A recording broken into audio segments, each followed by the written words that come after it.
Okay, I think we're good to get started. So good morning, everyone. My name is Nicole Rizzuto, and my pronouns are she, her. I am the program manager at the Center for Holocaust, Human Rights, and Genocide Education, and we're located in Lincroft, New Jersey. We've created a series of virtual lunch and learns in order to stay connected to our community during this difficult time. And this is actually the fourth lunch and learn discussion that we've been hosting.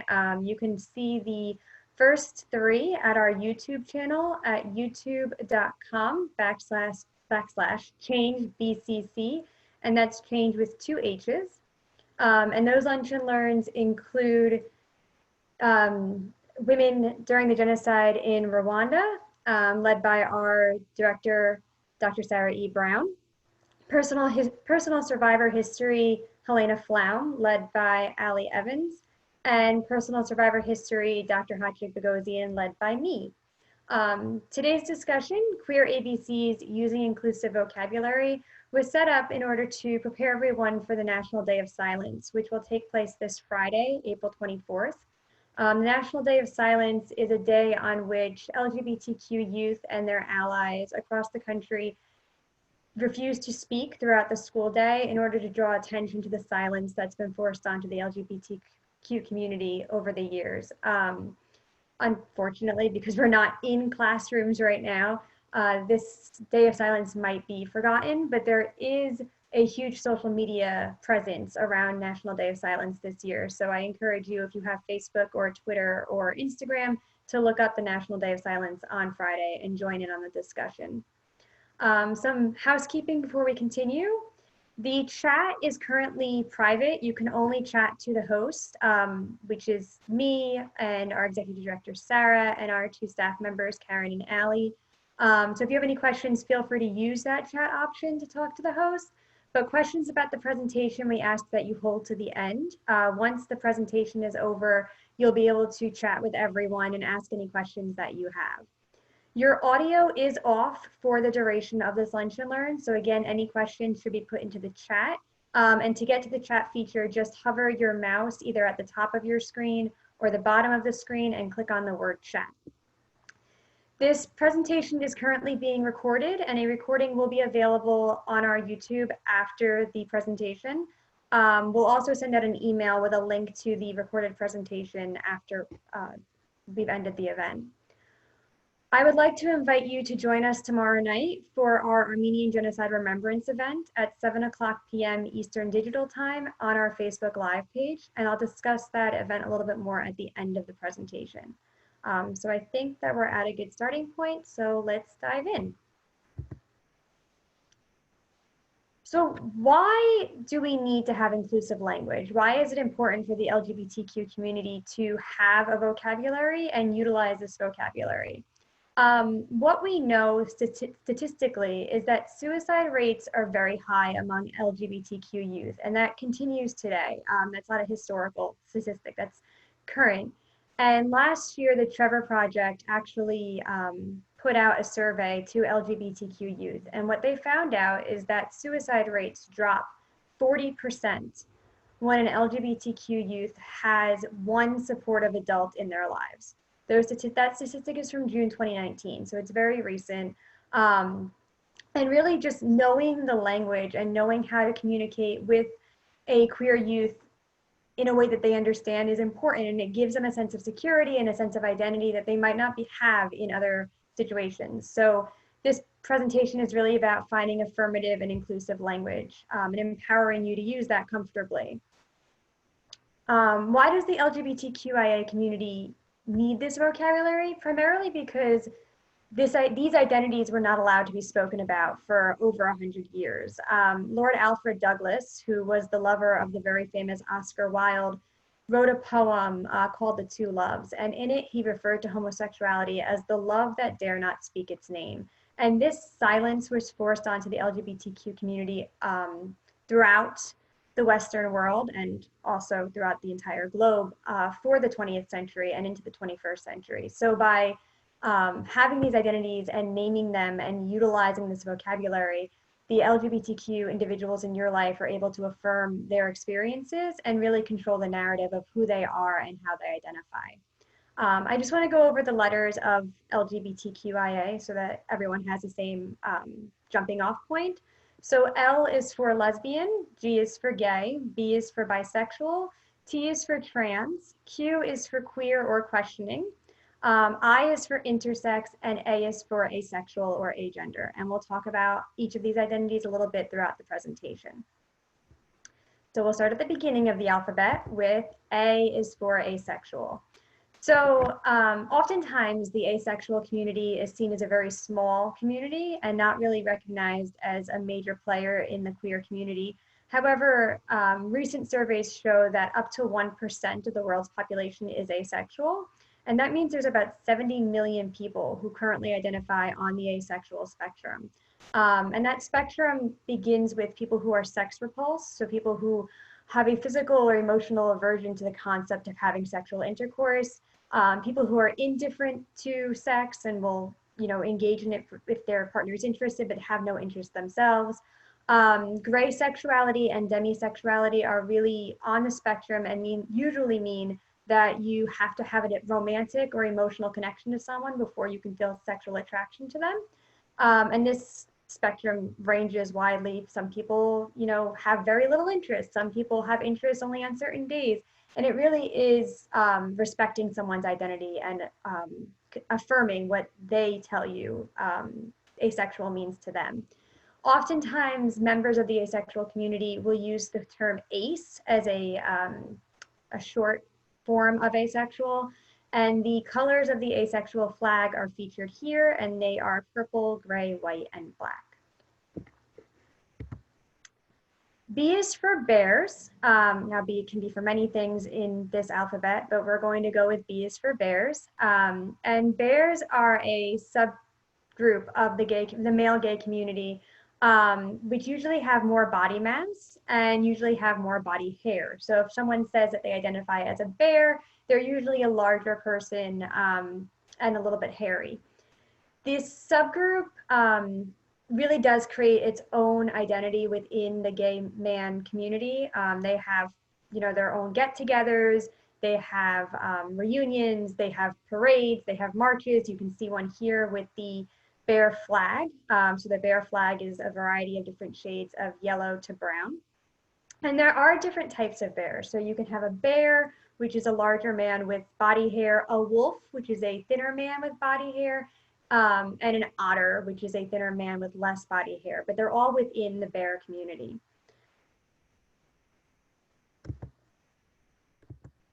C is for cisgender. Cisgender people are those who identify with the gender that they were assigned at birth. So this means that you come out of your biological mother, and someone says, it's a boy or it's a girl, and that is the gender that you identify with for the rest of your life. The adverse of this is a transgender individual. So someone who is assigned a certain gender at birth, based usually on their genitalia, and then as they grow older realize that they've actually been a different gender the whole time.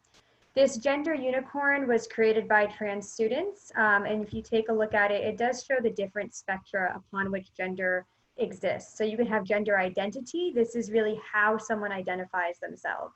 I started this presentation saying, my name is Nicole Rizzuto and my pronouns are she, her. I identify as a woman. But that means that I can express my gender in many different ways. So if I'm wearing, a dress and pearls, that doesn't make me any more of a woman than when I'm wearing baggy sweats and a t-shirt. And my roommate will tell you I don't own baggy sweats, but that does not change the fact that my gender expression does not dictate my gender identity. We'll talk a little bit about intersex people later on in this presentation, but I did want to draw attention to the unicorn because this is a great teaching tool, especially for younger students. If you're introducing the concept of the queer community to younger students, the Gender Unicorn by Trans Students of America is a great tool to use in order to do that. People who are not cisgender sometimes suffer from dysphoria. And gender dysphoria is really this concept that there's unease or an uncomfortability with expressing their gender in public. This picture here shows a female assigned at birth person touching a mirror, and on the other side is how this person sees themselves. And you'll see it's a much more masculine looking human being. So when a student or a friend or a loved one comes to you and says that they aren't comfortable with the gender that they were assigned, it's important that you as an ally affirm and validate their feelings. Validation is really key to speaking with anyone of the queer community, regardless of age, but really to make sure that our younger community members are taken care of. Validation is the way to move forward with that. And then we strongly suggest that you put them in contact with a mental health professional. And New Jersey is very lucky because we have databases that show you mental health professionals who deal with LGBTQ youth, and that's available through Garden State Equality. Which brings us to E, which is for equality. So throughout the queer community, we're often fighting for different elements of equality.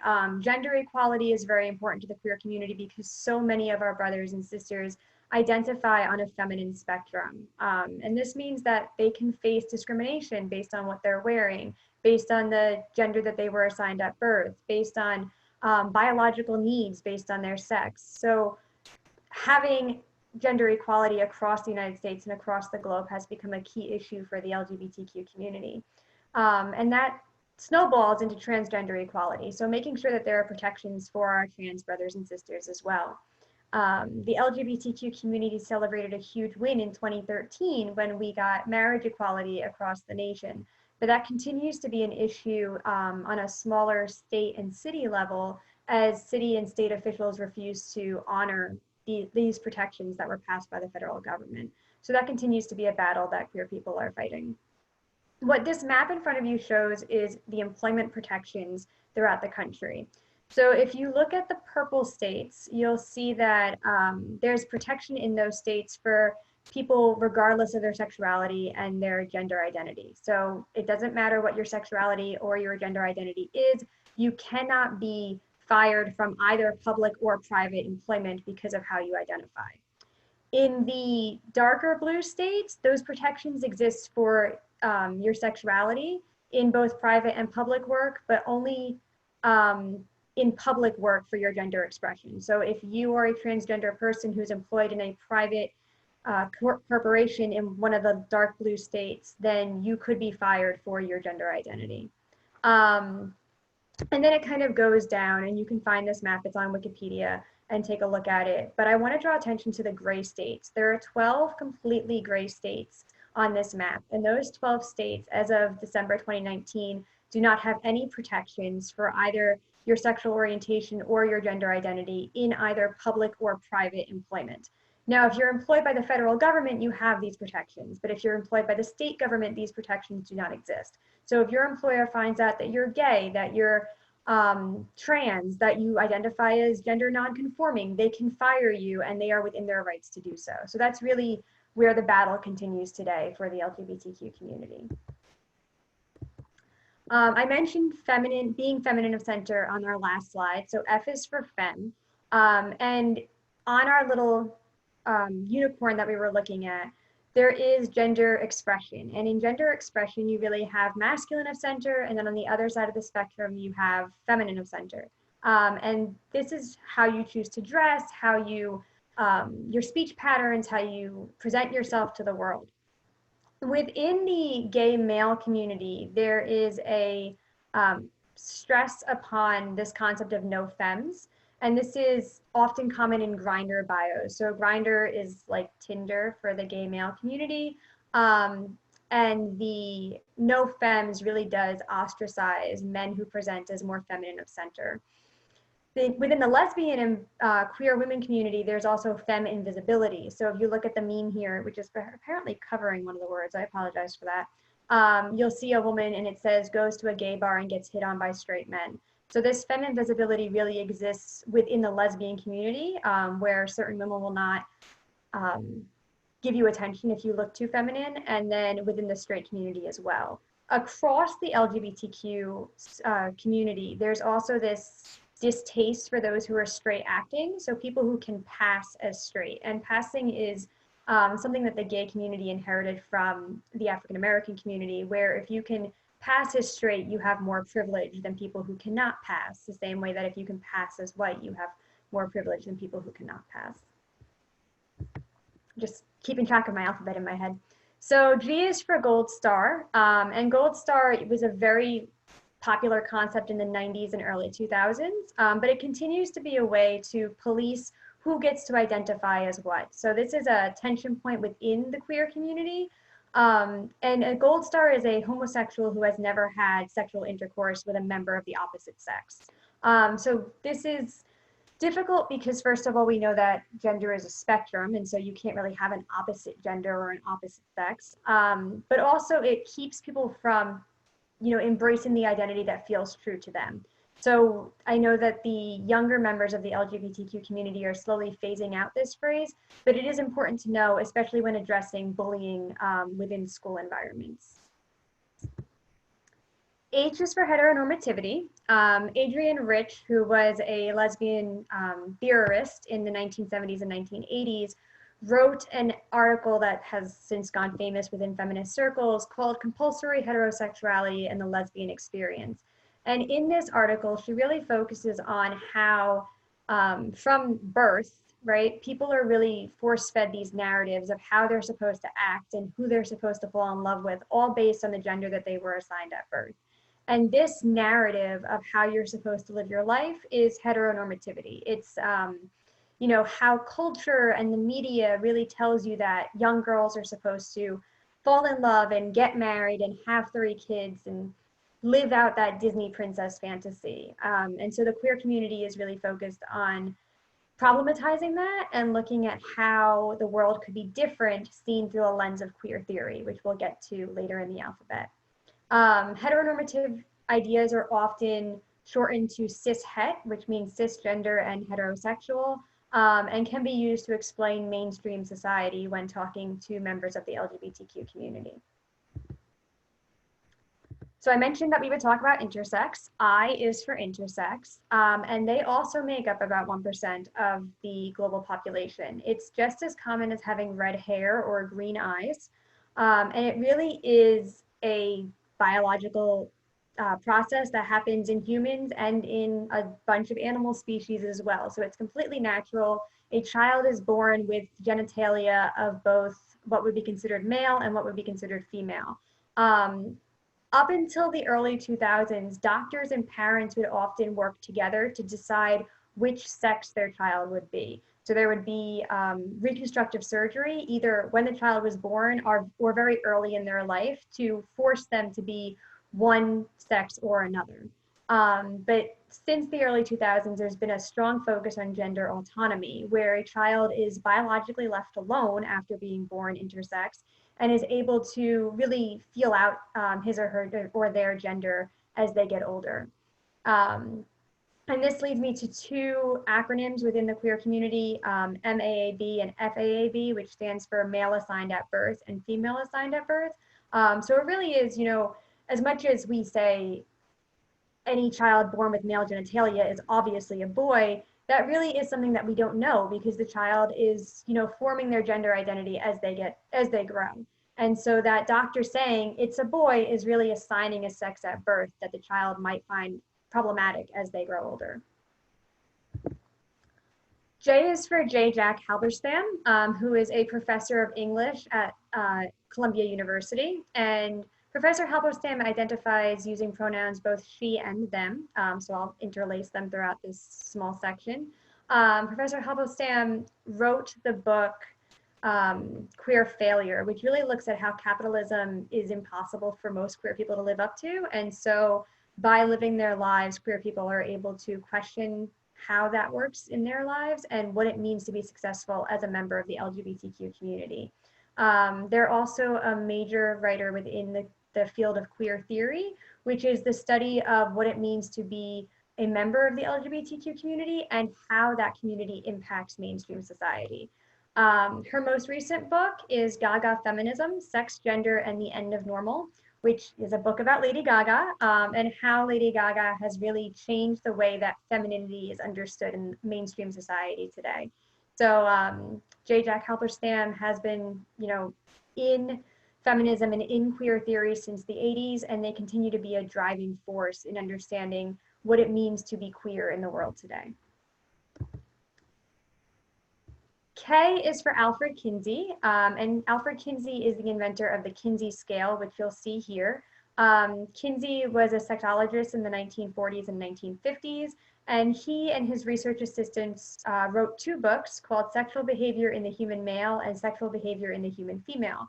And these books were based off of a series of surveys given out to thousands of Americans, asking them about their homosexual experiences, asking about their sexual encounters before and after marriage. It was the first time that people really got down and dirty about how they liked to engage in sexual intercourse. If you're interested in learning more about Alfred Kinsey and you don't want to read these 2 books that are over 300 pages, there is a TV series that ran from 2013 to 2016 called Masters of Sex, which is a pretty decent biopic. Just remember that you're watching television and not getting an actual documentary of his life. So L is for the L Word, which was the first time that mainstream channel brought the lesbian experience to its viewers. It was on Showtime from 2004 to 2009, and it was created by Eileen Shaken. For the 2000s, it was received with a lot of positivity. People were excited to see different gender identities, different gender expressions on their television. It didn't shy away from discussing things like being transgender or lesbian sex or, dealing with the male gaze and what it meant to craft your lesbian identity and what it meant to be bisexual when living with lesbian women. But it also faced a lot of criticism because it didn't handle the concept of being trans as sympathetically as it could have, and because it didn't have a lot of diversity in terms of race or ethnicity or even socioeconomic background. So last year, the creators of the L Word got together and they decided they were going to bring back the L Word and make it more inclusive and more diverse. And they created the L Word Generation Q, which premiered in January and is so far doing well. So we'll see how that series continues in the months to come. Okay, so we're halfway through, we're at M. So M is for men who have sex with men, which is shortened to MSM. And MSM is a clinical term that was really invented during the 80s to discuss the AIDS crisis. Basically, AIDS was, pushed onto just being a gay matter. It only impacted men who had sex with men. We know that that's not true now, and that it impacted millions of Americans, many who had never had homosexual relations and died regardless. But today it's used to dictate who can and cannot give blood. So up until last month, any man who had sex with another man had to wait 12 months before they would be able to give blood. And doctors usually said that this was because of the fear of HIV or AIDS. Now, all blood, once it's donated, is tested for any sexually transmitted diseases. So the ban was mostly redundant because you would give the blood and then it would be tested anyway, and they would just throw out the blood that was HIV infected. But because of the blood shortages during COVID-19, the FDA switched that ban from 12 months to 3 months. We're not sure what the reasoning was behind that, but our lieutenant governor here in New Jersey, Sheila Oliver, did give a press release on what her thoughts are regarding this ban. And she said, simply put, this antiquated mandate lacks any scientific basis and needs to be stopped. In the face of a large-scale crisis with severe blood shortages or not, we should never ostracize our LGBTQ+ community. We should invite them to volunteer to help save lives. We are one New Jersey community. We can help each other no matter sexual orientation or gender identity. So stay tuned as this fight to allow men who have sex with men to give blood, regardless of when the last time they had sexual intercourse was, continues. N is for non-binary or non-conforming. So throughout this talk, I've been telling you that gender is a spectrum. There are people who exist off of this spectrum, who don't identify as any gender available, or who identify as many genders. This term can also be known as genderqueer or agender. And oftentimes people will tell you what their pronouns are, but it's important to ask, and it's important to normalize the process of asking as well. So, for the teachers that are on this meeting right now, asking your students what their pronouns are at that beginning, on that first day of class, is really important. Making sure that all your students feel comfortable talking about who they are with you is important.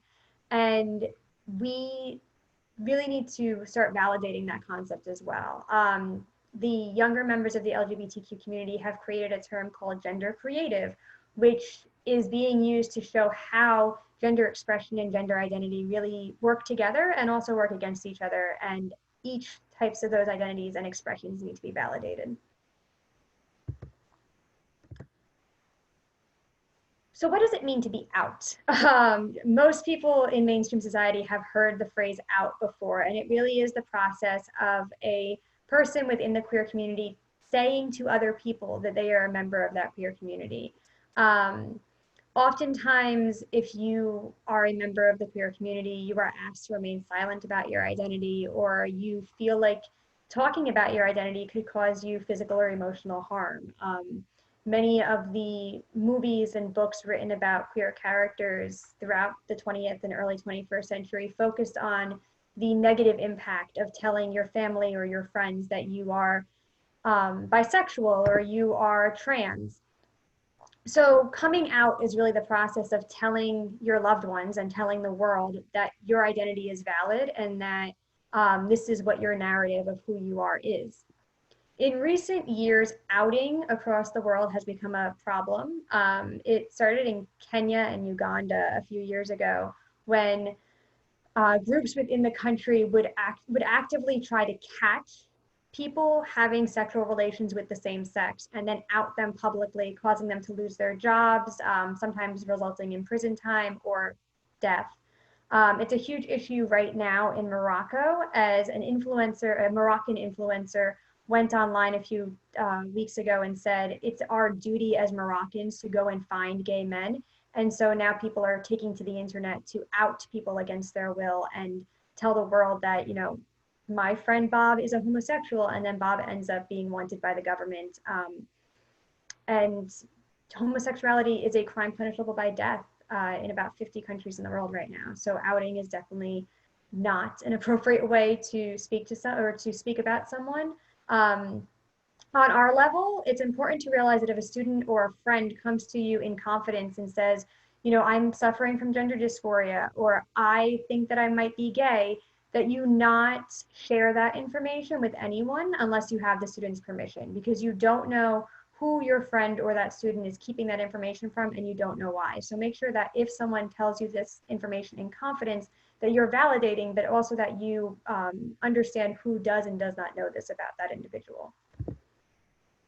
P is for pansexual, and pansexual is an identity in which the person is not limited in attraction to gender or biological sex. This Venn diagram shows pansexuality and bisexuality, and people often identify as one or the other or both. And really, pansexualism was coined in order to address people who are attracted to trans people or who, will love you regardless of where you are in the transitioning process.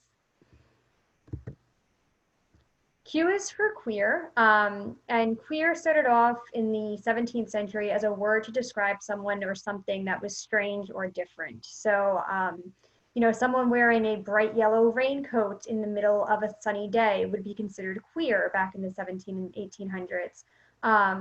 But slowly that word started to evolve, and by the 1930s, it was used primarily to talk about male and female homosexuals. It became a slur quite quickly throughout the 1930s and would be used against effeminate men and masculine-looking women in order to out them as homosexual or to describe them as something that was other and therefore less than. Throughout the 20th century, it was used against people as a violent word or a derogatory term. But in the early 2000s, people began to reclaim the word and take it back as an identifier in a positive way. At that time, you had departments in various colleges and universities across the country open up queer studies and queer theory departments. So this is definitely a conversation within the LGBTQ community that's still evolving, especially between generations.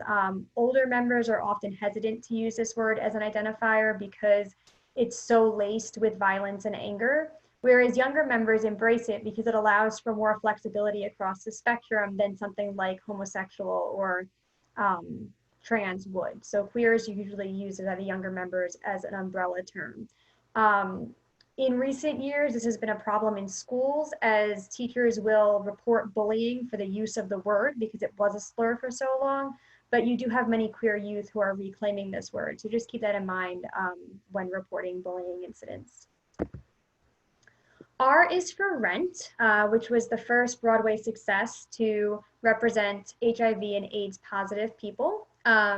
It is the 11th longest running Broadway show, and it was made into a feature film back in 2005.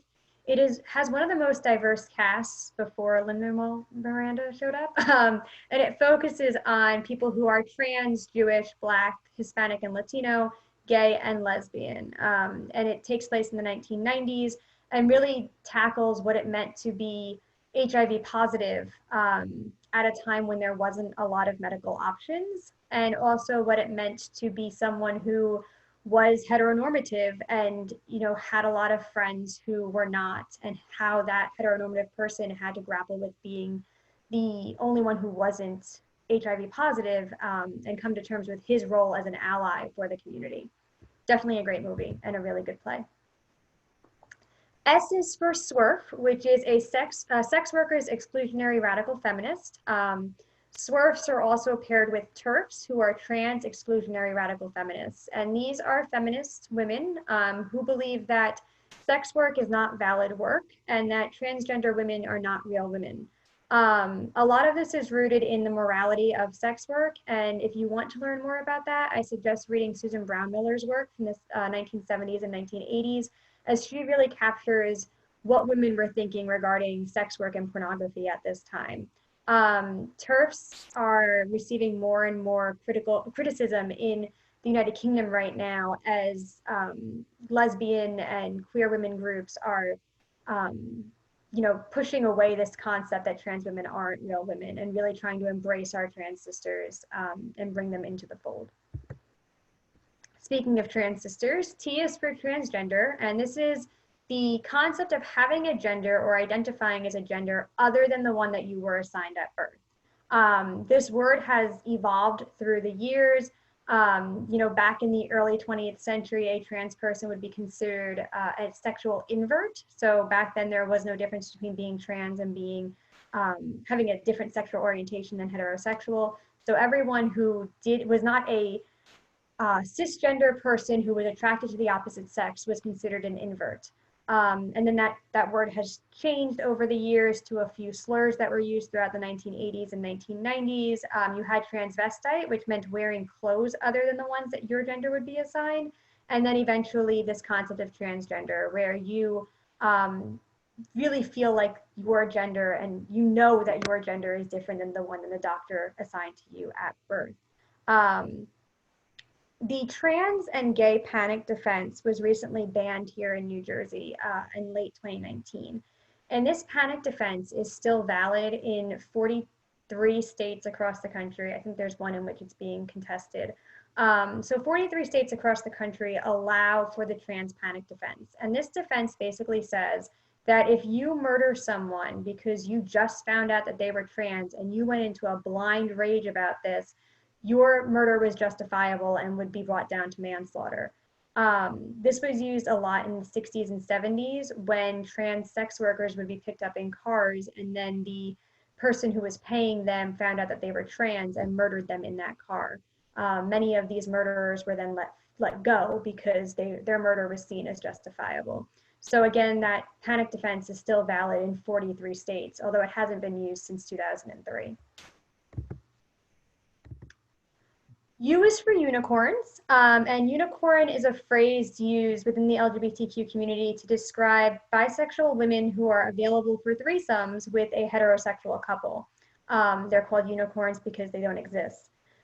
Unicorns throughout the 90s and early 2000s have really become a symbol for the homosexual community, and you'll see a lot of people dressed up as unicorns at Pride. Not this year because it was just canceled, but definitely next year, keep your eye out for some unicorns. And you can see here on Noah's boat, the animals commenting that the unicorns were gay. V is for Vogue, and voguing is a dance form depicted in the photo here. It was made famous by the Sound Factory. The owners of the Sound Factory, which was a nightclub in New York City in the 80s, really focused on bringing gay culture, especially Black drag queen culture, to mainstream society. Some of the owners were very good friends with Madonna, the famous pop star, and Madonna made voguing mainstream when she created the song Vogue in the mid-1990s. However, drag balls and voguing balls have been around since the 1880s, especially within the middle-class Black communities of Washington, D.C. and New York City. And throughout the 1980s, these balls were major in raising funds to help minority members of the gay community pay for their medical bills when trying to fight HIV and AIDS. So voguing continues to be a major part of the drag community, and you can definitely find voguing balls and drag balls throughout New York City, and even here in New Jersey if you drop by Asbury Park. W is for Wilde, which is Oscar Wilde, the famous British author of The Picture of Dorian Gray, The Importance of Being Earnest, and The Ballad of Reading Gaol. Oscar Wilde was accused of being a sodomite by a Scottish lord, who was actually the father of the man that Oscar Wilde was in a romantic relationship with. The Scottish lord, John Sholto Douglas, left a calling card for Wilde saying, "For the posing sodomite, Oscar Wilde." Oscar Wilde sued Douglas for libel, said that this was a lie and that Douglas was insulting Wilde's reputation. And some information came to light, including Douglas's son telling everyone that he was in a sexual relationship with Wilde, and the libel case was dropped. Wilde was then arrested for sodomy and sentenced to 2 years of hard labor in Reading Gaol, which is where he wrote that poem. And after he was released in 1897, Oscar Wilde moved to Paris, lived under a false name, and died in obscurity, despite being one of the greatest writers of the 19th century in England. Alfred Douglas, the young boy who Oscar Wilde was in a relationship with, wrote about this experience in his poem Two Loves and referred to his relationship with Oscar Wilde as the love that dare not speak its name. So you can kind of see how silence was fostered onto the LGBTQ community even at its inception, when this concept of homosexuality really started to come into fruition in the 1890s. It's always hard to do letter X, but we got lucky because X is for Xena. Xena was a television show that was on cable television between 1995 and 2001, and it focused primarily on the main character, Xena, who was a warrior princess in ancient Greece, and her sidekick, Gabrielle. Throughout the first 6 seasons, there's a lot of subtextual tension between the two women, where there were jokes filled with innuendo, or Xena would hold Gabrielle as she is in this photo here. But for the most part, the writers tried to keep everything heteronormative and would hook Xena and Gabrielle up with various men throughout the series. However, in the year 2000, during the final season, Xena and Gabrielle undergo a marriage ceremony, and it's implied that they consummate this marriage. In order to make up for this marriage, the writers then had Xena brutally murdered by a horde of Mongols in the final episode, where she was shot by at least a dozen arrows, and then her body was dragged around the battlefield. This is an early example of dead lesbian syndrome in film, which is the concept that once a woman outs herself as a lesbian or a queer woman, she needs to be immediately killed.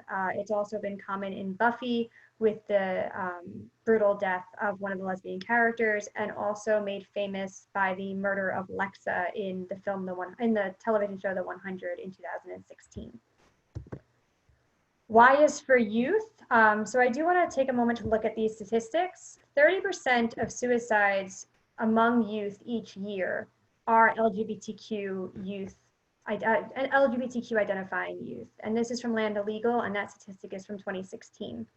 Lambda Legal also tells us that between 25 and 40% of all homeless youth identify as LGBTQIA.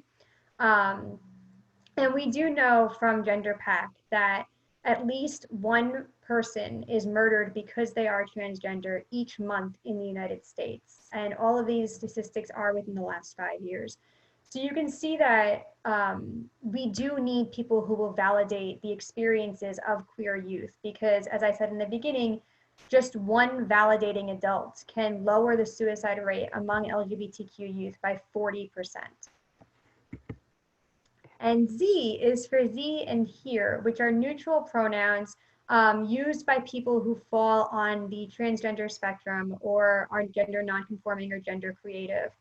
You can see a breakdown of the various cases on the square there for all of my ELA teachers. So you can see that the Z in the gender neutral form relates to he or she, the nominative case, and then it goes on from there.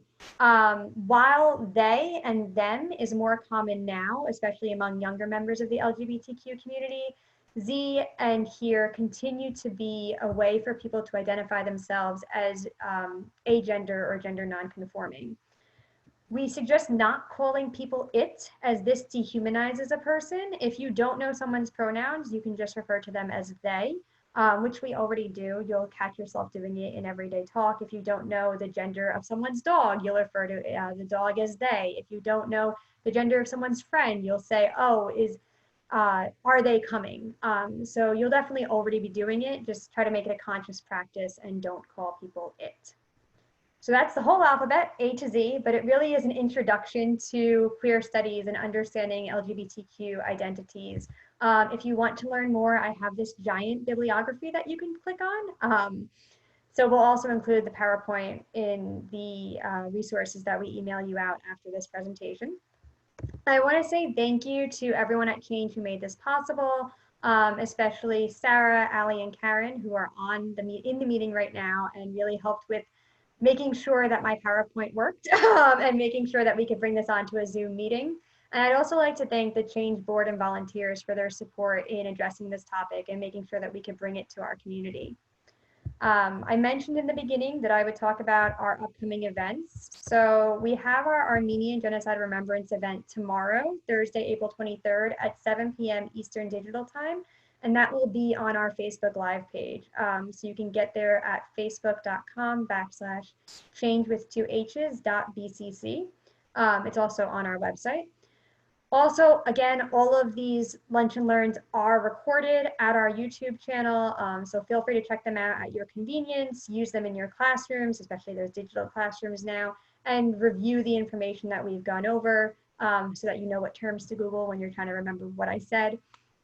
And we'll also send out an informational email with more information after this talk.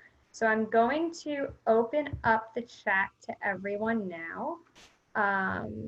Give me 1 second. Okay, so everyone can chat publicly now. Feel free to ask any questions. Are there any questions?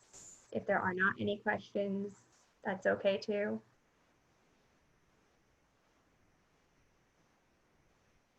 No, I don't think we've got any questions. Okay, well, oh, Sarah put up her finger. I think Sarah might have a question.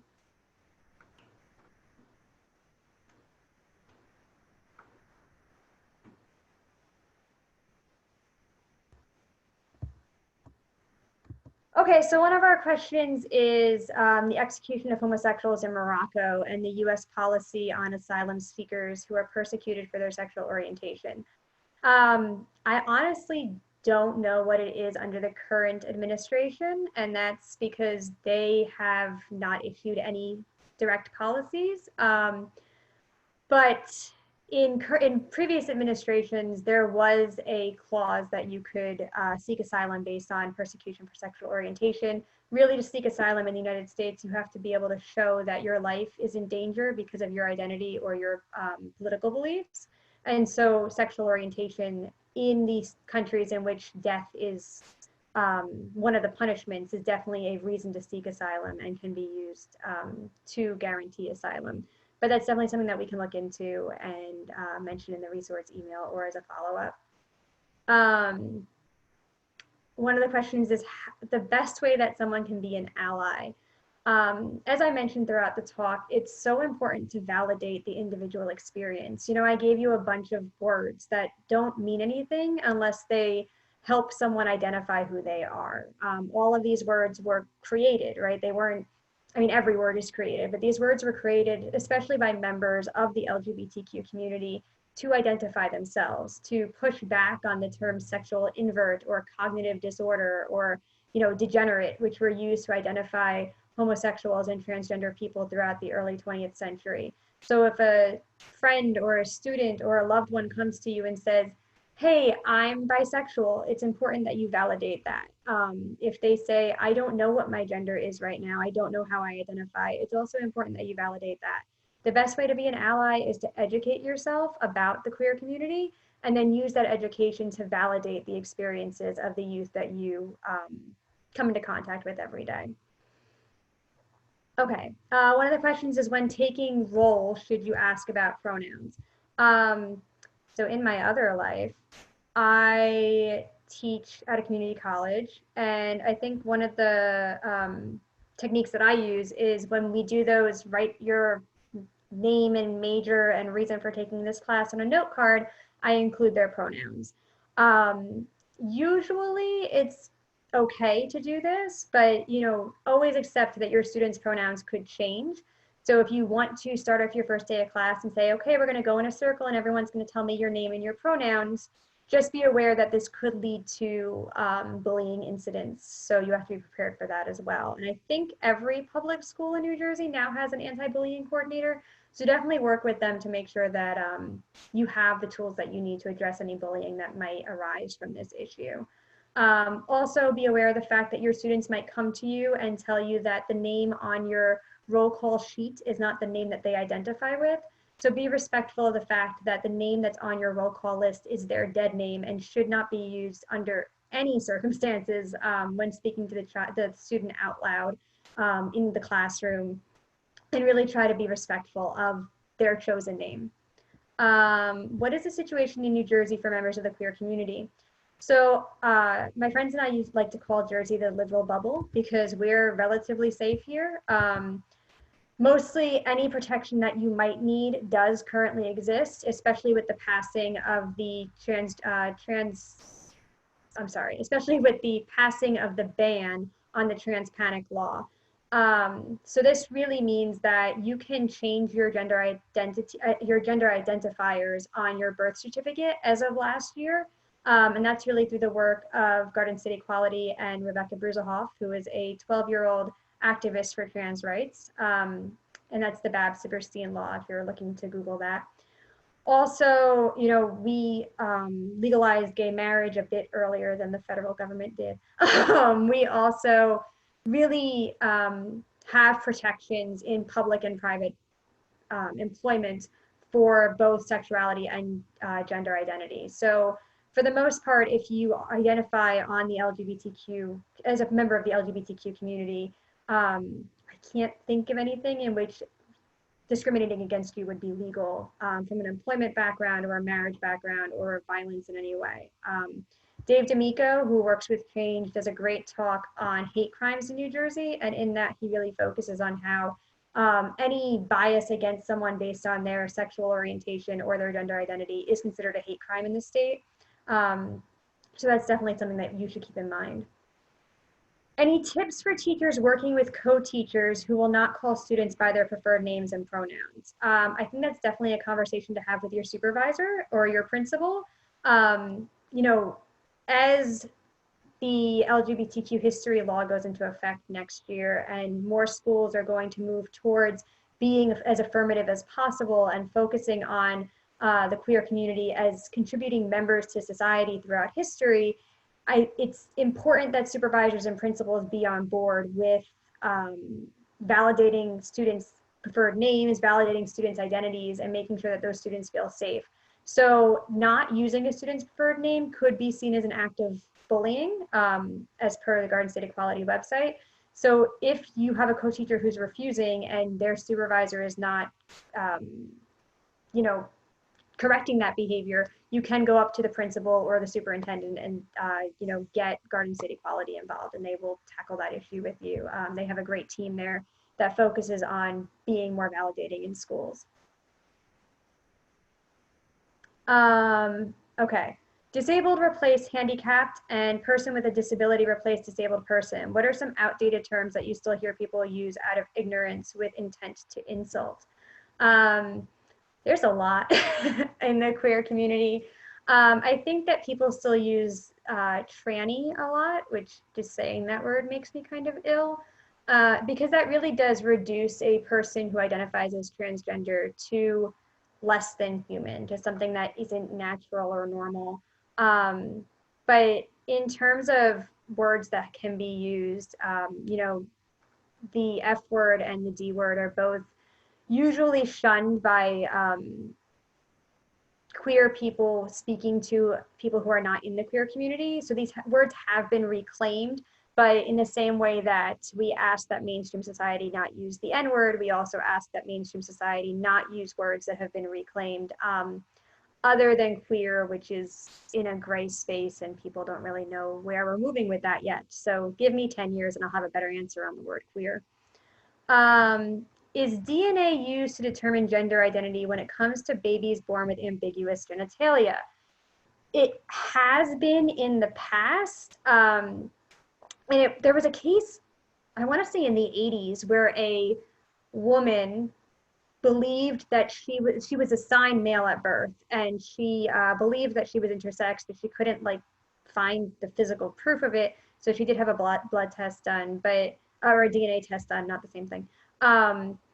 But for the most part of the conversation with the doctors, using visual evidence or, you know, whatever the doctor thinks the baby looks more of when the child is born or in the ultrasound, or it's a choice by the parents. There were a lot of cases in the 80s and 90s when science was good enough to do things that maybe morality didn't agree with, in which the parents would just decide which gender their intersex child was going to be, and the reconstructive surgery would take place there. So DNA can be used, but it's not conclusive. I mean, DNA is only conclusive about 97% of the time. There's always going to be someone who lives in the in-between. How would I introduce students and colleagues to this topic and giving space to them to learn and better understand gender identity and expression? Honestly, I would start with children's books. There's a ton of children's books that deal with this topic right now, and it's a very easy way to start that transition into having the conversations. Rebecca Bruzahoff, who spoke at our colloquium last year, is doing Instagram Live book readings of books that deal with gender creative children and trans parents. So not the show, like transgender parents. So definitely look her up on Instagram or Facebook and see how she's talking to students about it. This question comes from a Brookdale professional. So at the college level, I think it's just opening up the conversation. You know, I teach Western Civ too, and oftentimes we'll get to the 80s and I'll bring up HIV and AIDS, and it immediately stops the conversation because students are so tuned out to this conversation and don't want to say something that's insulting to someone or say something that might be insensitive to someone. But making sure that you create an environment where you tell them it's okay to ask questions. You know, we're going to be as respectful as possible, but feel free to start at the beginning and have these introductions is really the best place to start. You know, creating a safe space to discuss them and then making sure that everyone's comfortable throughout the discussion, but you have to build the trust first. So make sure that you're validating and affirming while you're creating that safe space, and from there, students will be more open. Do most universities offer gender studies classes and programs now? Yeah, most of the big ones have women's studies. Most of the big ones actually have women and sexuality studies or women and gender studies. My master's is in the history of gender and sexuality. So it really is common throughout major universities now, but we still have a ways to go in terms of being inclusive and having trans studies and talking about intersectionality and how race and gender identity and, sex assigned at birth intersect with one another to create causal chains of privilege that we need to overcome. So yes, the information is available and a lot of universities are teaching these subjects, but many of them are also offering whitewashed versions where it's just women's history or it's just an introduction to lesbians and gays, even though we're supposed to be talking about the whole spectrum of the sexual and gender identities. What is the situation in the US military these days with these concerns? So, Don't Ask, Don't Tell has been repealed, which means that you can be openly homosexual or bisexual or have a sexual orientation other than heterosexual in the military today. The big question in society today, in the military today, is what does it mean to be a trans service member? And as of early this year, supposedly it's going to be banned. So trans service people are not going to be allowed to serve their country, but that ban hasn't been given any teeth yet. So enforcement has been slow in the uptake, and Lambda Legal, the Transgender Law Association out in California, there's a bunch of lawsuits being brought against the federal government to lift this ban and keep trans service members in the military. So shaky, I guess I would say, the situation in the US military these days concerning transgender individuals and even, sexual orientation is shaky, and we are waiting with bated breath to see how that situation plays out. Any other questions? How do you cite the work of someone who transitioned mid-career? Ooh, not an ELA teacher, but you always use their preferred name. So if I wrote under the name Nicole for 10 years, right, from the age of 25 to 35, I write under the name Nicole. And then in my 35th year, I come out as Nicholas and I say, please refer to me using he, him pronouns. From now on, everything will be published using my chosen name. Then the name Nicole becomes my dead name, and using it is insensitive. So from that moment forward, even if you're citing work that I did 10 years ago, which is published under the name Nicole, it is okay if you know to use, it's actually acceptable and the accepted version to use the chosen name of the author. Because everything is digital now, authors coming up, writers coming up, researchers coming up will probably be able to change the byline if they transition later in life. But if you're talking about like J. Jack Halberstam began publishing under Judith, and Professor Halberstam does still go by Judith sometimes, but oftentimes you'll just see the citation as J. Jack Halberstam, even if it was originally written using Judith. Or Andrea Gibson often publishes under both Andrea Gibson or Andy Gibb or Andrew Gibby, and all three of those names would be an appropriate way to cite their work, regardless of what name it says on the cover of the book. So definitely try to be respectful of the fact that the previous name is a dead name and should not be used in citations. Unfortunately, we cannot ask every researcher what their chosen name is, so that does become difficult when citing older works. What do you do with adult transgender family members when you are referring to them as children? Use their preferred pronouns. Jamie Bruzelhoff does a great job of this. That's Rebecca's mom. When talking about Rebecca, Jamie has Rebecca's permission to use Rebecca's dead name, but will refer to Rebecca as a little girl throughout the conversation. She'll say things like, we thought we had a little boy, but when referring to Rebecca, she'll refer to Rebecca as a little girl. And that's really the way that you should be honoring adult trans members of your family. And, also have that conversation with them. If they're open enough with you to tell you that they are trans and live their lives authentically around you, then they're probably okay with you asking that question. Draw the line at asking about genitalia always, but for the most part, if you're talking to a trans or a gender non-conforming individual, and they're comfortable enough to have that conversation with you, then definitely have it. If they're not comfortable enough to have that conversation with you, then rule of thumb is utilize their current pronouns, their chosen pronouns, and their chosen name. And let their dead name lay dead. Any other questions? Okay. So again, this recording will be available on our YouTube channel shortly. Thank you all so much for joining us today. I'm really glad that we have participants that are interested in this topic, and stay tuned for future virtual events. Thanks so much, everyone.